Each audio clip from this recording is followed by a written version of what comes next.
그걸 보니까 지금까지 자신이 해온 훈련, 교육, 그리고 알려드렸던 정보들이 어쩌면 도시에서 살기 위해서, 개를 도시에서 기르기 위해서 훈련시킨 것이 아닌가, 이런 생각이 들더라는 거예요. 선생님, 어제 뭐 보셨어요?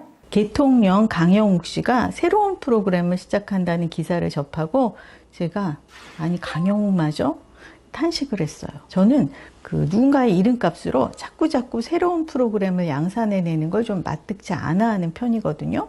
백종원 씨가 그렇고 오은영 씨도 그렇고 또 김수미 씨도 그렇죠. 여러 프로그램을 하면 일단 에너지가 분산이 되잖아요. 그리고 어떤 프로그램이 잘 됐을 때 그건 본인만의 공이 아니죠. 기획 단계부터 제작에 이르기까지 여러 사람의 아이디어와 노력이 들어간 건데 그걸 다른 쪽으로 가져가서 형식만 살짝 바꿔서 만든다는 게 저는 좀 도리에 맞지 않는다는 생각을 했어요.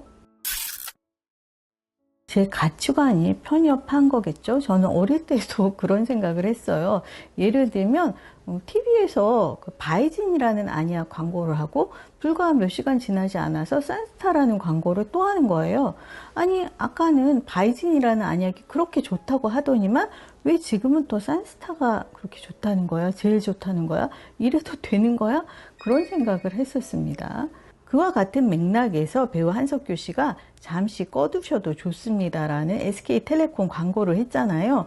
그러다가 계약 기간이 끝난 다음에 LG텔레콤으로 가서 가던 길만 가지 말고 다른 길도 가보라 이런 광고를 했어요. 제가 그걸 보면서 아니 저 사람 왜 저래? 그래도 되는 거야 했어요. 하지만 그걸 보고 오히려 신박하다고 생각하는 분도 계시더라고요. 어쨌든 제가 그런 사람이기 때문에 같은 기획과 설정으로 여러 채널을 누비는 사람을 보면 이렇게 실눈을 뜨고 이렇게 보게 되는 거죠. 강영욱 씨는 그래도 소신껏 KBS 개는 훌륭하다 하나만 하고 있었기 때문에 다행이다 싶었는데 새로운 프로그램을 한다고 하니까 유사 프로그램 이련이 했던 거죠. 그런데 괜한 걱정이었습니다.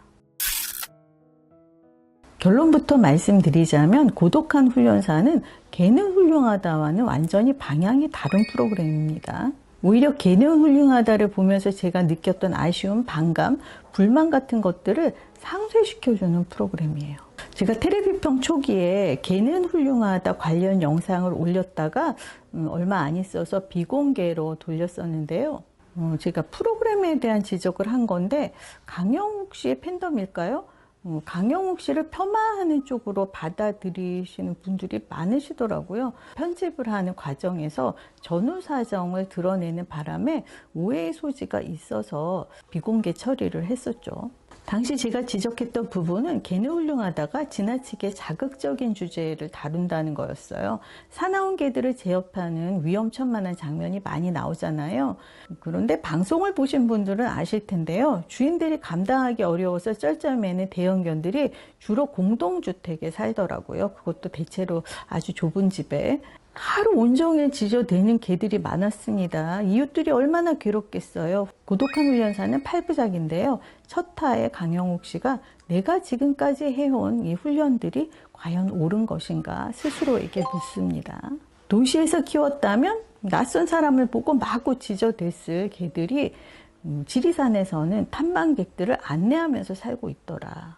그걸 보니까 지금까지 자신이 해온 훈련, 교육, 그리고 알려드렸던 정보들이 어쩌면 도시에서 살기 위해서, 개를 도시에서 기르기 위해서 훈련시킨 것이 아닌가 이런 생각이 들더라는 거예요. 10여 년 전에 해외에서 같이 훈련을 받았던 동료들이 SNS로 역겹다는 식의 메시지를 보낸다는 얘기 얼마 전에 기사가 나왔죠. 나는 10년 전에 너를 받고 너는 훌륭했다. 그런데 지금은 많이 변했고 정말 쓰레기 같은 훈련을 하고 있더라. 이런 메시지를 보낸다는 겁니다. 그런 메시지를 받고 강영욱 씨 당연히 화가 났겠죠. 너희가 한국을 알아? 한국에서 살아봤어? 10평도 안 되는 집에서 대형견을 키우고 그리고 하루에 12시간씩 밖에 나가 있어야 하고 그리고 산책할 공간도 없고 공원이라고 해도 너희들이 아는 그 노르웨이의 공원 같은 것이 아니야. 스스로 변명을 했다고 합니다. 도시에서는 어떻게든 개를 순하게 만들려고 훈련을 시키잖아요. 짖지 않게. 또 식탐을 부리지 않게 훈련을 시키고 그리고 재롱을 가르치고 예를 들면 달리기를 좋아하는 양모리개 보더콜리 그 품종은 주인이 자전거를 타고 달리면서 산책을 시켜야 할 정도로 운동량이 많은 그런 품종인데 그런 개를 아파트에서 키우면서 얌전히 지내도록 훈련을 시키는 게 그게 옳은 것인가. 그런데 시골에서의 개들은 멀찌감치 앉아 있어도 되고 오고 싶으면 오고 가고 싶으면 가고 먹고 싶으면 먹고 자고 싶으면 자고 그래도 잘 자라고. 방송에서도 훈련소에서도 개를 잘 키우지 못하는 분들에게 화를 내고 다그치기까지 했는데 이제는 반려견들과 어우러져서 잘 사는 분들을 만나고 싶다.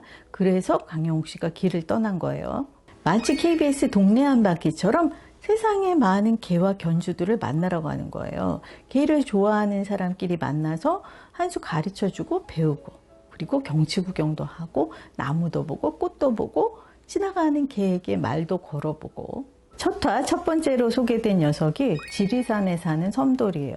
이효리 씨의 주선으로 제주도에서 데려왔다고 합니다. 이효리 씨가 입양이 안 된 녀석이 있는데 한번 키워보지 않겠느냐 제안을 해서 그러마 했더니 이효리 씨가 직접 제주도에서 지리산까지 데려다 줬대요. 마당이 있는 집이잖아요. 근데 마당이 있는 집임에도 섬돌이만 줄에 묶여 있었어요.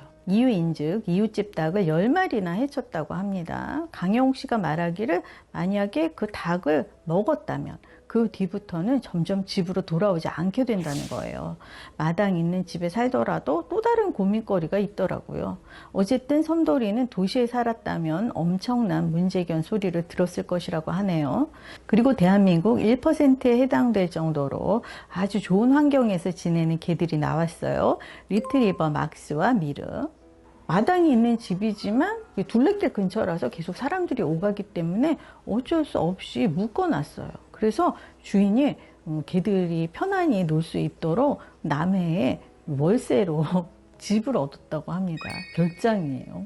그런가 하면 똥오줌을 못 가린다고 주인이 집 안으로 들어오지 못하게 마루 앞에 펜스를 쳐둔 집도 있었어요.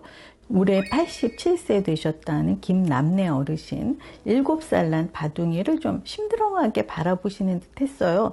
하지만 나 가기 전에 저 녀석이 먼저 가야 하는데 나 가고 난 다음에는 저 녀석을 어쩔 것이야 이렇게 말씀하시는데 정말 깊은 정이 느껴졌습니다. 고독한 훈련사 2화는 헤어질 결심, 헤어질 준비에 대한 이야기였어요. 개는 훌륭하다에 나왔었죠. 강영욱 씨네 그 레오 얘기도 다시 나왔는데요. 강영욱 씨가 태어난 지 얼마 안 된 강아지 여러 마리를 돌보는 스님을 만나서 저 중에 한 놈이 아프면 어떻게 하시겠느냐 여쭙니다. 스님이 멈칫하시더니 받아들여야지 라고 말씀하시더라고요. 그렇죠. 받아들여야죠. 저희 집 요 녀석도 이름이 레오예요. 몇 년 전에 저희 남편이 많이 아파서 입원을 했는데 레오 녀석이 밥도 잘 안 먹고 그리고 망부석처럼 현관에 서서 꼼짝을 않는 거예요. 며칠이 지나도 그래서 제가 이러다가 잘못되지 싶어서 고민 끝에 병원 주차장으로 데리고 가서 둘을 만나게 해줬어요. 그 정말 상봉 장면은 눈물 없이는 볼 수 없습니다. 레오를 데리고 병원에 갔다 오면서 남편이 잘못되기라도 하면 쟤는 또 어떻게 사나 뭐 별의별 생각을 다 했었는데 이제는 지난 일이 되었네요.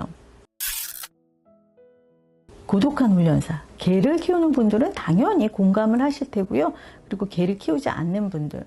아니 왜 개 한 마리 키우면서 애면 글면 유난들을 떨어 못마땅해 하신 분들 이 프로그램 보시면 조금 이해가 되실 수 있습니다. 3화까지 방송이 됐는데요. 내일 방송이 되죠. 4화도 아주 내용이 좋다고 합니다. 시청률이 과히 좋지 않아서 이 영상의 조회수도 높지 않으리라 예상합니다. 그러나 좋은 프로그램이니까 당연히 추천을 해야죠. 여러분 꼭 보세요. 목요일 8시 20분에 TVN 스토리에서 방송이 됩니다. 채널 번호 모르시는 분들을 위해서 제가 알려드릴게요.